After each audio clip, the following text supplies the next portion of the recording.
श्री गणेशाय नमः। जय श्री लक्ष्मी नारायण। मैं पंडित राकेश कुमार दुबे श्री चंद्रिका ज्योतिष अनुसंधान केंद्र में आपका स्वागत करता हूँ। मैंने पिछले वीडियो में आपसे शुक्र के बुरे लक्षण और शुक्र के अच्छे लक्षण, कुंडली में शुक्र खराब है तो आप स्वयं जान सकते हैं कि कुंडली में कि हमारे ऊपर शुक्र के कैसे प्रभाव, शुक्र संबंधी जो बातें हैं वो हम पर अच्छा प्रभाव दिखा रही हैं या बुरा प्रभाव दिखा रहे हैं, आप स्वयं जान सकते हैं। अच्छा दिखा रही हैं तो आपको उपाय करने की आवश्यकता नहीं है, परंतु यदि कुंडली में शुक्र संबंधी बातें बुरा दिखा रही हैं तो उनका उपाय करना आवश्यक है। जिस प्रकार रोगी का अगर इलाज नहीं कराएंगे तो वो रोग दिन प्रतिदिन बढ़ता चला जाएगा और वो ऐसा रोग में परिवर्तित हो जाता है जिसको असाध्य रोग बोलते हैं, फिर वो ठीक होना मुश्किल होता है। उसी प्रकार ग्रहों की स्थिति भी यदि बाल्यकाल से लेकर युवा अवस्था की और उम्र तक बेकार हो जाए तो फिर उनका सुधार होने में भी बहुत परेशानी होती है। इसलिए प्रयास करिए बाल्य अवस्था से ही अपने बच्चों के साथ, भाई बंधों के साथ, जिनके साथ भी या स्वयं के साथ भी आप युवा हो गए हैं तो अगर शुक्र संबंधी घटनाएं बेकार हो रही हैं तो उनको कैसे सुधारा जाए। जिनकी कुंडली में शुक्र मध्य स्थल का है, यानी कुछ प्रभाव मिल रहे हैं अच्छे और कुछ नहीं मिल रहे हैं, ध्यान से सुनिए उनको क्या करना है। प्रयास करिए हर शुक्रवार को,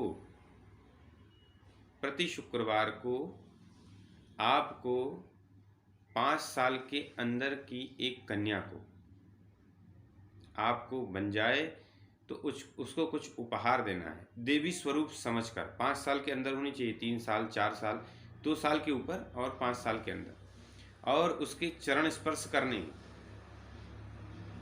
कभी जो बच्चे पहनते हैं कोई खिलौना दे सकते हैं, कुछ भी आप उपहार दे सकते हैं और चरण स्पर्श करिए, भगवती स्वरूपा होती हैं। ऐसा आप प्रयास करिए 20 शुक्रवार करने का। जो मध्य स्थल का शुक्र है आप करके देखिएगा, आपको अद्भुत तरीके से लाभ होगा। कोई भी उपहार, कभी वस्त्र दे दें, कभी खिलौने दे दें, कभी कुछ खाने की वस्तु दे दें, ऐसा आपको प्रति शुक्रवार करना है। कभी कुछ मिठाई भी दे दें, क्योंकि शुक्र का स्वभाव मीठे में होता है, दही में भी होता है परंतु मीठे में अभी अधिक होता है, तो ऐसा भी दे सकते हैं आप। देखिए आपका जो मध्य स्थल का शुक्र है, यानी कुछ प्रभाव जो आप ऊपर नहीं हो रहे हैं, जिनके सुख नहीं मिल रहे हैं, वो अद्भुत तरीके से आपको मिलने लगेंगे। भूलिएगा नहीं, 20 शुक्रवार और अलग अलग कन्याएं मिल जाए तब तो और अच्छा है।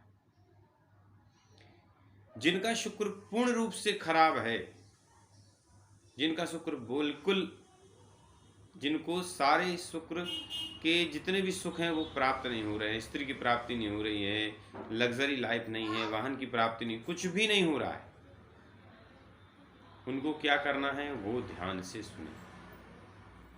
ये थोड़ा कठिन उपाय है, परंतु मैं इसलिए बता रहा हूँ कि कुछ मैं ऐसा नहीं बताना चाहता हूँ जो एक मजाकिया रूप है, जिसको करने के बाद आपको ये लगे कि नहीं महाराज ये सब तो ज्योतिष शास्त्र एक मजाक है। जो देखिए 6 शास्त्रों में एक शास्त्र है, वेदों के नेत्र हैं ज्योतिष।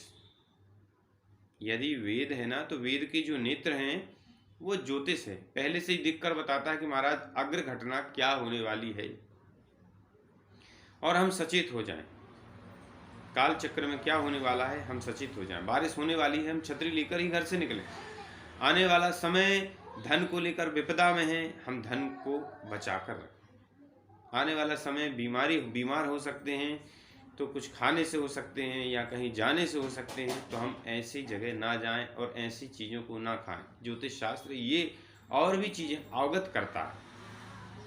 तो मैं कुछ ऐसा नहीं बोलना चाहता हूँ जो आपको मजाक लगे कि नहीं महाराज ये सब नहीं, यानी कठिन जरूर होगा परंतु लाभ होगा। तो जिनका शुक्र पूर्ण रूप से खराब है, थोड़ा कठिन उपाय है परंतु शुक्र ग्रह जल्दी मानता भी नहीं है। परंतु आप ये जानिए कि अगर इसको आप कर लेंगे तो आप करके देखिएगा, मैं आपको पूर्ण 100% विश्वास दिला रहा हूँ, आपके जीवन में शुक्र का प्रभाव इतना अच्छा हो जाएगा जो पहले बिल्कुल नहीं था। साल में 4 नवरात्रि आती हैं, आप सब जानते हैं, चैत की, कुंवार की, आषाढ़ की और एक पूस और माघ में। यानी मैं हिंदी महीने के हिसाब से बता दे रहा हूँ। जो अभी दीपावली के पहले पड़ने वाली नवरात्रि, एक गर्मियों में पड़ती हैं जो होली के बाद आती है, और एक जब बरसात प्रारंभ होती है, आप कैलेंडर में देख सकते हैं जिस दिन लिखा रहता है ये जून के महीने में जगन्नाथ यात्रा, वो तीसरी नवरात्रि है। और चौथी नवरात्रि पूस में आती है, पूस और माघ में, कभी दिसंबर कभी जनवरी में पड़ती है। इन चारों नवरात्रि में आपको लगातार भगवती की 11 माला मंत्र का जाप करना है। ओम ऐं क्लीं चामुंडाय विच्चे, ओम दुर्गाय नमः मंत्र का जाप करें। स्नान करके, हो सकता तो उपास रह लें तो तब तो परम उत्तम है, और अगर उपास नहीं रह सकते हैं तो इस मंत्र का जाप करें और 9वें दिन हवन कर लें, और वो भी गूगल मिलाकर। मैंने पिछली वीडियो में भी बताया है कि भगवती का हवन गूगल मिलाकर ही करें, तो गूगल मिलाकर हवन करें। और फिर एक विशेष बात जो कोई नहीं करता है, और वो आपको करनी है। यहीं पर देखिए, थोड़ा सा भी आपकी मिस्टेक रह गई तो आपकी विधि बिगड़ जाएगी। माताएं बहनें भोजन बनाती हैं, अगर थोड़ी सी ताई घाई बिगड़ जाती है ना महाराज, तो फिर भोजन के स्वाद में अंतर आ जाता है। थोड़ी सी भी ताई घाई बिगड़ जाती है तो भोजन का स्वाद बदल जाता है। इसी प्रकार आपकी थोड़ी सी विधि भी बदली और आपका फल घटित नहीं होगा।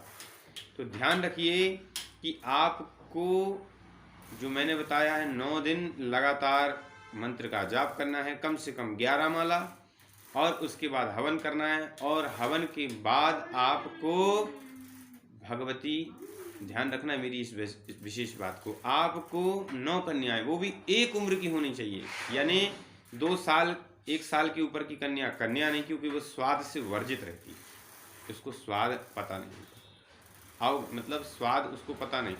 और 11 वर्ष के ऊपर की कन्या वर्जित है, क्योंकि वो कन्या नहीं होती। तो आपको इनके बीच की कन्या लेना है, एक उम्र की। यदि आप 2 वर्ष की कन्या लेती हैं तो सारी कन्याएं केवल 2 वर्ष की होनी चाहिए, कोई कन्या 3 वर्ष की ना हो। यदि 3 वर्ष की कन्या लेते हैं तो सारी कन्याएं 3 वर्ष की हों। ऐसे 4 की लें या 5 की लें, सब एक उम्र की हों, एक उसी उम्र के अंदर की। और आपको उनको जैसे कन्या भोजन कराते हैं, चारों नवरात्रि में आपको उनको भोजन कराना है, द्रव्य दक्षिणा देना है। आप इसको करके देखिए, ये देवी पुराण में कई बार इसका उल्लेख किया गया है। ये एक अद्भुत और ब्रह्मास्त्र की तरह आपको फायदा देगा, ये ऐसा उपाय है। तो कठिन है परंतु लाभ अवश्य होगा, और जीवन में अद्भुत सुख की प्राप्ति होगी, सब जो शुक्र के बिगड़े हुए कारण। इसलिए इसका उपयोग जरूर करिए। अगली वीडियो में मैं शनि संबंधी बिगड़े हुए उनके अच्छे बुरे लक्षण और उपाय लेकर उपस्थित होऊंगा। आपने मेरे चैनल को सब्सक्राइब नहीं किया है तो कृपया करके सब्सक्राइब करिए, बेल आइकन की घंटी को बजाइए, ताकि मेरे वीडियो सीधे आप तक पहुंच सकें और आप उनके लाभ ले सकें। मैं जितनी भी वीडियो लेकर आ रहा हूं, जितनी भी बातें कर रहा हूं, ये शास्त्रों में, पुराणों में विदित है, तभी मैं आपको बता रहा हूँ। और मेरे स्वयं कई जजमानों ने इनको किया है और बहुत लाभ अर्जित किया है। तब तक के लिए मैं आपसे विदा चाहता हूँ। जय श्री लक्ष्मी नारायण।